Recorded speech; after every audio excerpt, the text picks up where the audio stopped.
একটা ছোট্ট শহরে রাফি আর সুমি নামের দুই ভাই বোন থাকতো। ছোটবেলা থেকেই তারা একে অপরের সেরা বন্ধু। রাফি 2 বছরের বড়, সবসময় সুমির যত্ন নিত।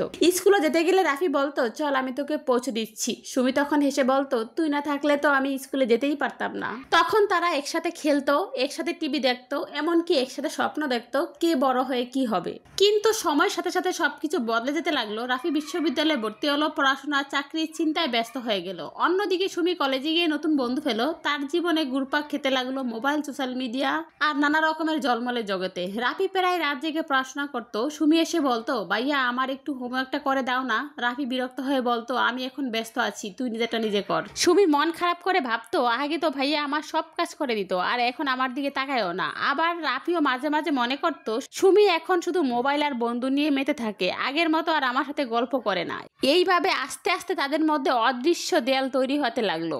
একদিন হঠাৎ করে তাদের বাবা অসুস্থ হয়ে পড়লেন। ডাক্তার বললেন তাকে দ্রুত ঢাকায় নিয়ে যেতে হবে। খবর শুনে সুমি ভয় পেয়ে কান্নায় ভেঙে পড়লো। তখন রাফি হাত ধরে বলল, তুই ভয় পাবি না, আমি আছি তো। সেই মুহূর্তে সুমি টের পেল, যতই ঝগড়া হোক, যতই দূরত্ব হোক, ভাই কখনো ভাইয়ের দায়িত্ব থেকে সরে দাঁড়ায় না। ঢাকায় চিকিৎসার সময় তারা একসাথে দিন কাটালো। হাসপাতালে বসে সুমি বলল, ভাইয়া আমরা কেন এত দূরে চলে গিয়েছিলাম, ছোটবেলায় তো আমরা একসাথে থাকতাম। রাফি একটু হেসে উত্তর দিল, হয়তো বড় হয়ে গিয়ে আমরা ভুলে গিয়েছিলাম আসলে একে অপরকে কতটা দরকার। বাবা সুস্থ হয়ে বাসায় ফেরার পথে রাফি আর সুমি ঠিক করলো, এবার থেকে আমরা একে অপরকে অবহেলা করব না। রাফি প্রতিদিন সুমির পড়াশোনায় সাহায্য করতে লাগলো, আর সুমি ভাইয়ের জন্য খাবার বানিয়ে রাখতো। তাদের সম্পর্ক নতুন করে গড়ে উঠলো, আরো শক্ত, আরো গভীর।